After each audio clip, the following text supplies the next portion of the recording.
For decades, scientists searched for the secret of a small Japanese island where people seemed to live longer than almost anyone else on Earth. Some thought it was genetics, others believed it was food. But what they discovered was far more interesting, because the secret wasn't hidden in a supplement or a miracle diet. It was hidden in the way people lived every single day. This is story of Okinawa, the island that became famous for longevity. And its lessons may be far more relevant today than ever before. When most people think about longevity, they immediately think about food. And yes, food played an important role in Okinawa. Traditionally, Okinawans ate a diet rich in vegetables, beans, and whole plant foods. One food appeared on their tables almost every day: the sweet potato. Not the white potato many of us are familiar with, but a nutrient-rich purple sweet potato that became the foundation of the traditional Okinawan diet. For decades, it provided a large portion of the daily calories. Alongside sweet potatoes, Okinawans commonly ate tofu, seaweed, vegetables, mushrooms, and small amount of fish.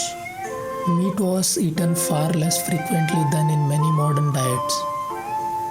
Their meals were simple, seasonal, and minimally processed. No ultra-processed snacks, no endless sugary drinks, no oversized portions, which brings us to one of Okinawans' most famous traditions. Before eating, many Okinawans traditionally say Hara Hachi Bu. It roughly means eat until you are 80% full. Think about that for a moment. Most of us stop eating when we feel completely full.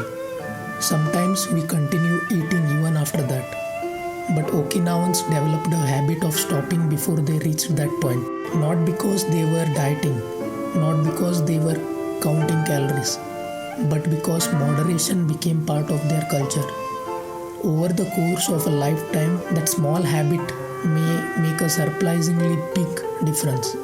It's a simple idea: eat enough but not too much. Yet food doesn't explain Okinawa's remarkable reputation. Researchers noticed something else. Many elderly Okinawans remained physically active well into old age. Not because they spent hours in a gym, not because they followed complicated workout routines, but because movement was naturally built into everyday life. They gardened, they walked, they cycled, they worked outdoors. Many sat on the floors and stood up multiple times a day. What modern fitness experts call exercise was simply part of daily living, and perhaps that's an important lesson. The healthiest movement is often the movement we can do consistently for decades. But here is where the story becomes more interesting. Researchers discovered that longevity in Okinawa wasn't just about food or exercise. It was about people. Many Okinawans belong to social groups known as Moai. A Moai is a circle of close friends who support one another throughout life. They celebrate together, share meals together, help one another during difficult times, and often remain connected for decades. Modern research increasingly suggests that loneliness can negatively affect health. Strong social connections, on the other hand, are associated with better physical and mental well-being. Long before scientists studied these relationships, Okinawans had already built them into their culture. There is another word often associated with Okinawan longevity: Ikigai. A rough translation might be a reason to wake up in the morning. For some people, that reason is family. For others, it's gardening, teaching, creating, helping others, or contributing to their community. Many Okinawan centenarians didn't simply retire and stop engaging with life. They remained active, curious, and connected to something meaningful. Their lives had purpose, and that purpose gave them a reason to keep moving forward. Now, does this mean we can copy the Okinawan lifestyle and automatically live to 100? Of course not. Longevity is influenced by many factors: genetics, environment, healthcare, and sometimes simple luck. But Okinawa offers an important lesson. The secret wasn't one magical food or one miracle supplement. It wasn't hidden in a bottle or a pill. Instead, It appears to have been the result of many small habits repeated consistently over a lifetime.